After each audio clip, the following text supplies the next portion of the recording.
Hello and welcome to the Flourishing Introvert Talks with me, Jo Rawbone. This is the podcast that celebrates the natural gifts of introverts so that we can flourish in all situations. Episode 280, Public Speaking, the Introvert Way. I've lost count of the number of times I've heard people say to me, I could never do your job speaking in front of groups. I'm far too much of an introvert for that. And there, in a nutshell, is one of the most restrictive and destructive myths about introversion, that as introverts we're not cut out to be public speakers. That myth rests on a belief that in order to be a good speaker we must be loud, outgoing and enjoy the limelight. Allow me to let you into a secret.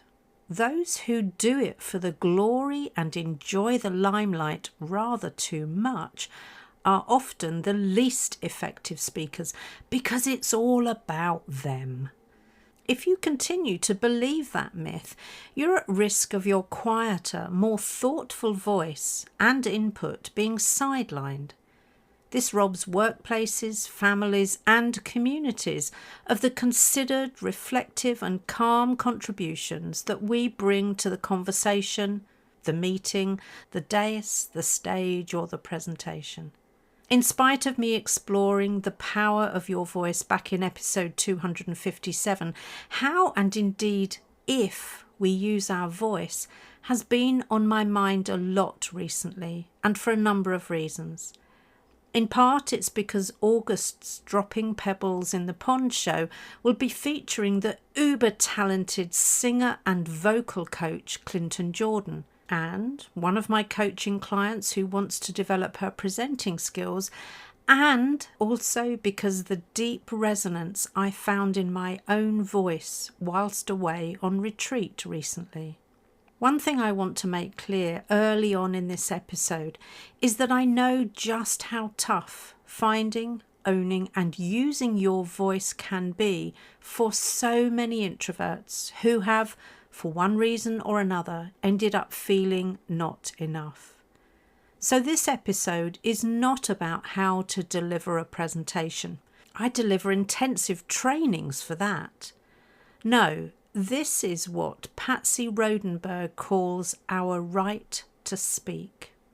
We all, and I do mean all, have that right, but some of us are yet to learn or to remember how to exercise that right. It's not helped by the fact that we're presented with entertainers prancing around on TikTok, YouTube and other platforms who seem to perpetuate the myth that when we speak we need to be funny, lively, exuberant, flamboyant and insincere. That is not the way of many introverts, especially flourishing introverts. It is, though, part of the systemic and enduring bias that tells us that leaders need to be loud and presenters need to focus on performance over substance. Actually, they both matter, and the tales I could tell having worked with hundreds of speakers during my time as a leadership coach and trainer. When we deny ourselves the fullest expression of our voice, we're denying a key part of who we are. So let's dig a little deeper into our right to speak.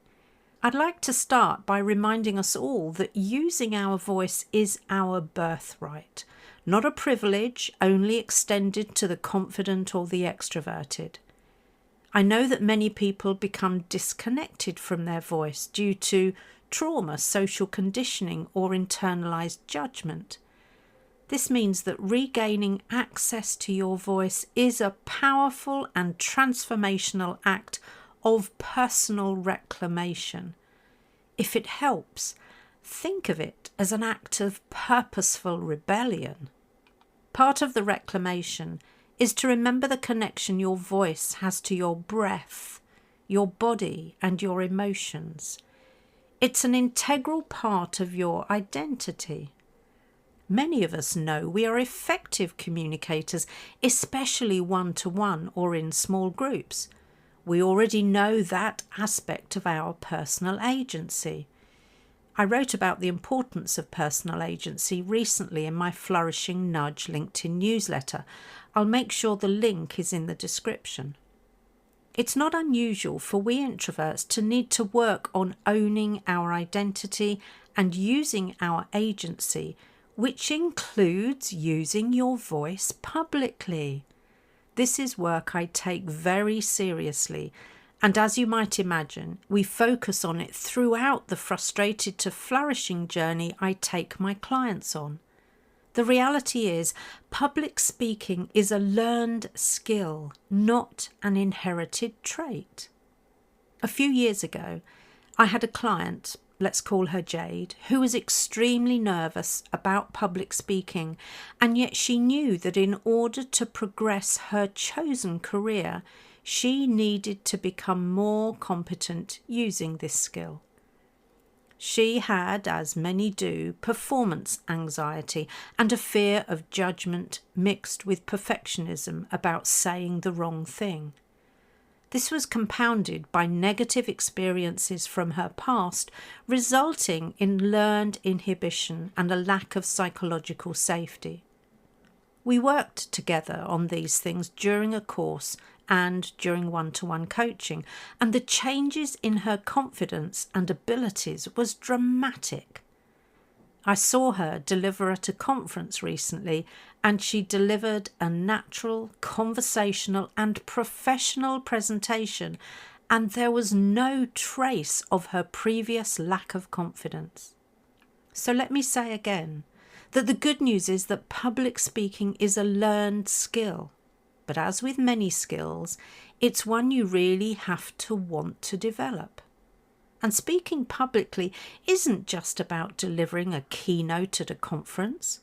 It can be guesting on a podcast, making your thoughtful contribution in a meeting, sharing an update with your team, or leaving a voice memo for someone that changes someone's thinking, or even reading to children.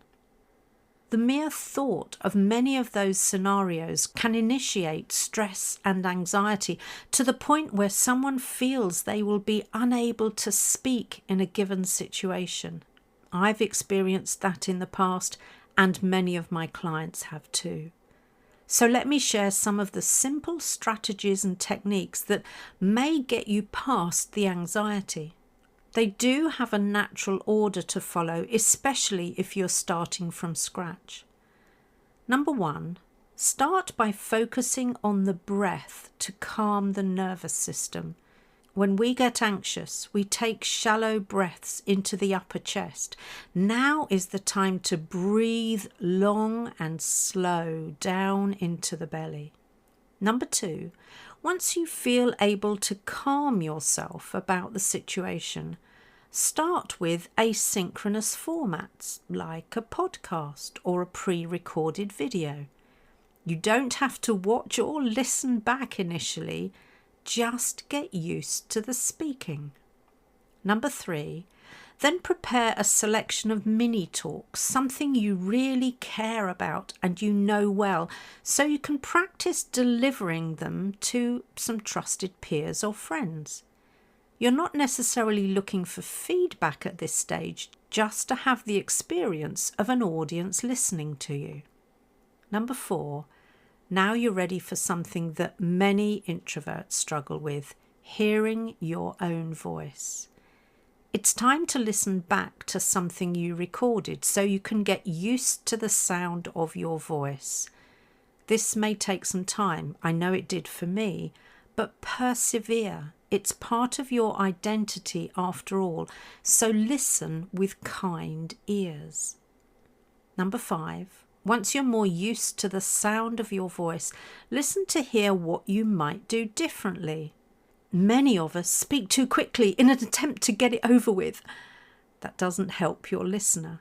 So notice where you could slow down and use an effective pause. Punctuate your speech as you would a piece of written work. Think commas, full stops and new paragraphs. Number 6, Then it's time to watch a recording of yourself delivering one of the mini talks. Again, watch with kind eyes. We naturally see the things that we don't like about ourselves first. So set yourself an objective to find at least 3 things you do like about what you see. Great public speakers structure their content clearly, introduce variety into their voice, and use congruent body language. We do all of these naturally when we're talking to those we trust, so you already know how to do this. Number 7, don't compare yourself with other speakers. You're aiming to be the most authentic you when you speak publicly, not a poor imitation of someone else, especially not an over-the-top extrovert. This is about you developing your own calm, measured, authentic style. As you work through these 7 steps, and I do suggest you do them in order, you may find that you need to keep your inner critic at bay. Hence my recommendation to have kind ears and kind eyes. Develop a few affirmations to counter the hand grenades that your inner critic may lob in from time to time. Here are a few I've used in the past to get you started. My message matters more to my audience than my perfectionism. Measured delivery enables my audience to absorb what I'm saying. Great speakers use vocal variety, not loud hailers. Because this can be quite a steep and rocky learning curve, I encourage you to get really clear about how you and those around you will benefit from hearing your messages more often. Maybe it's about those you lead witnessing you as an advocate for change. Maybe it's about you modelling to the youngsters in your life that every voice matters and that it's our right after all. Maybe it's about those in positions of authority recognising you as the leader with more potential who is now ready to make their move.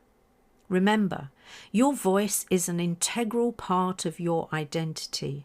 So if you're not using it effectively, the world doesn't get to experience the complete you. And you don't have to be extroverted to be an effective speaker.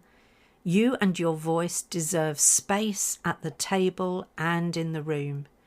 You speaking up is an act of service, not of self-promotion. The world is a richer place when we introverts share our truth. So, set the intention to work through those 7 steps, starting small and staying safe. From experience, I know that, just like Jade, it won't be long before you feel your voice bubbling up, leaving you no other option than to speak your truth with a calm yet undeniable presence. If you find you stumble early on in the 7 steps, check your self-limiting beliefs and consider taking the Flip Your Limiting Beliefs self-paced course. My friend, the world is poorer when we introverts self-silence for fear of what others may think. The cages we build around ourselves using anxiety, fear, and social conditioning as the material for the bars of that cage don't just constrain our freedom of expression. They cause us to play small and forego our right to a fulfilled life. Take this as a big old nudge to loosen those vocal cords and let the world hear what we have to say. Our voice doesn't need to be loud. It needs to be used effectively. If you enjoyed this episode as much as I did, then please subscribe, rate us and leave a comment, because we know that that helps other people find the podcast. And if other people find us, other introverts can flourish. You are listening to an Intentional Media Production podcast.